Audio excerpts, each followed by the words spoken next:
Reliance Industries, the stock is up about 1% in today's session, but the numbers were pretty much in line with street expectations. Sushil Choksey joins us to discuss those numbers. Q4 PAT declining by 21%. Sushil, good to have you on the show.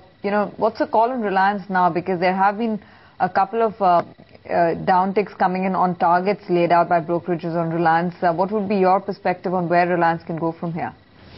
Good morning and thanks for having me on the show. I think it's a year of consolidation with fixed deposit returns supported by buyback, and one should watch out how the petchem and GRMs function, because I don't see any great upside on gas for the current financial year. I think Reliance may do a lot of homework, and the true potential of the gas field will be visible post the price increase and the revision which is expected in 2014.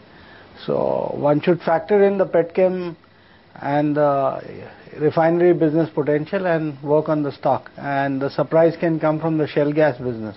Do you think then at 730, 750 odd levels, that range, Reliance would be a buy?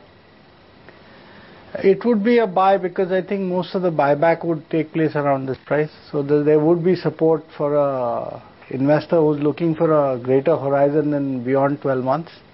But one should not invest with a view for next 3-6 months, because the stock may have triggers coming if there is India strategic investment plays, specifically if any surprises on reform or current account deficit or trade deficit leads to a rupee depreciation, which becomes a win-win situation for Reliance.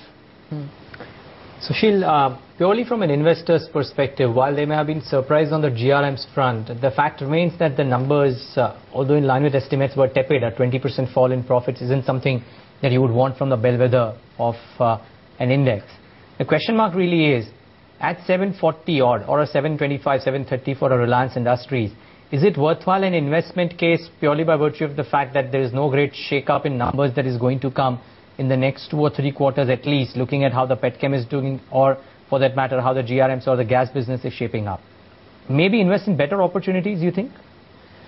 There may be better opportunities if you look at a short-term theory for 6 months to 12 months. But I have a little stable bias for the stock because of 2 factors which are not in hands of Reliance, but it's in hands of situation where government act and our current situation is concerned, and that is which is leading to a rupee depreciation, and the fears on the street that rupee may depreciate even further. And if that happens, the entire Reliance business is protected in terms of margin and volume, because every product is import sensitive. So if rupee has an erosion in value, Reliance's margin and volume both can have an upside tick. And the refinery business, which has a value integrator in terms of import and export, margins may look up also. So my possibility of a positive bias may figure out of that, or otherwise the positivity can come because India play gets better because of some government reform which noise has started making, which is still a little far away. The other stocks, Sushil, I don't know how closely you track Cairn India, but do you? And if so, did you analyze the numbers? A broad picture on Cairn which I can visualize is it has a true potential of the Rajasthan field, which was always said before the acquisition. And the estimates have been revised to a higher of 240,000 barrels per day and potential of 3 lakh barrels a day. If you analyze the margins and the potential, and if there's no hinges coming from the government type in terms of ramp up not allowed at the specific rate which the companies have desired, then there is something which is negative. Here one side we are running a trade deficit and a current account deficit. We need to save foreign exchange.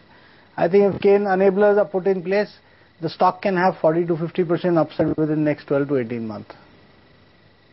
Sushil, from the oil and gas space, which I believe you've tracked closely, is there any stock which is a top recommendation, a buy at the current point of time, or you would probably believe that it could be an accumulation zone for most of the stocks?